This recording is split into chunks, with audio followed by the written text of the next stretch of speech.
The soaker continues and flooding could be an issue as well. It's meteorologist Joe Martucci here. Look at our rainfall totals. This, when we're done on Thursday night with this rain, shows between 1 to 2 inches of rain for most of South Jersey and the Jersey Shore.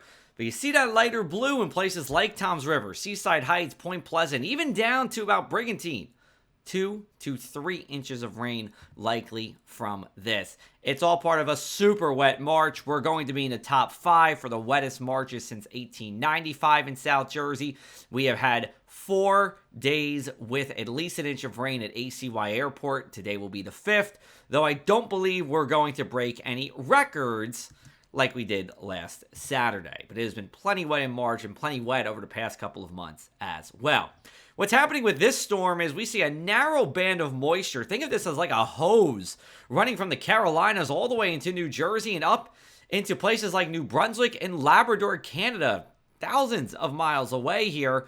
Now, we are on the western edge of this, and that's why the shore, a little bit further east, closer to that low, will see more than what's happening further inland. But here's a look at our future cast. It is wet, wet, and more wet. You're going to see these greens on your screen all day long here. It's a steady, moderate to heavy at times rain, especially along the coast.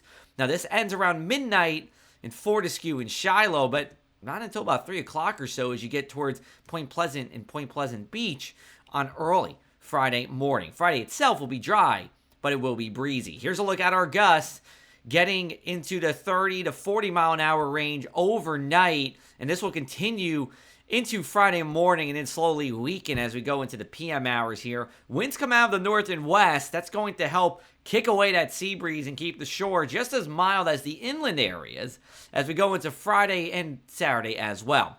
Now, the Phillies home opener was moved from Thursday to Friday here. Now looks to be at 3:05 p.m. It will be a beautifully bright day, but it will be breezy and on the chilly side here. So bundle up, but you will get that sunshine for Friday afternoon. Then we go into the weekend. It is Easter weekend. Many of us off for not only the weekend, but this week or next week as well. And we have a pretty dry weekend here. Saturday sees morning sun giving way to clouds. Temperatures 55 to 60 degrees.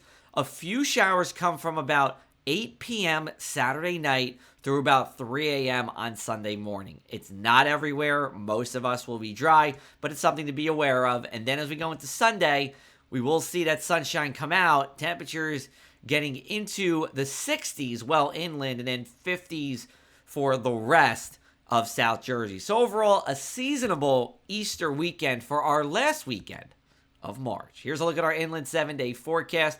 Temperatures climb up and up and up each day from Thursday to Sunday here.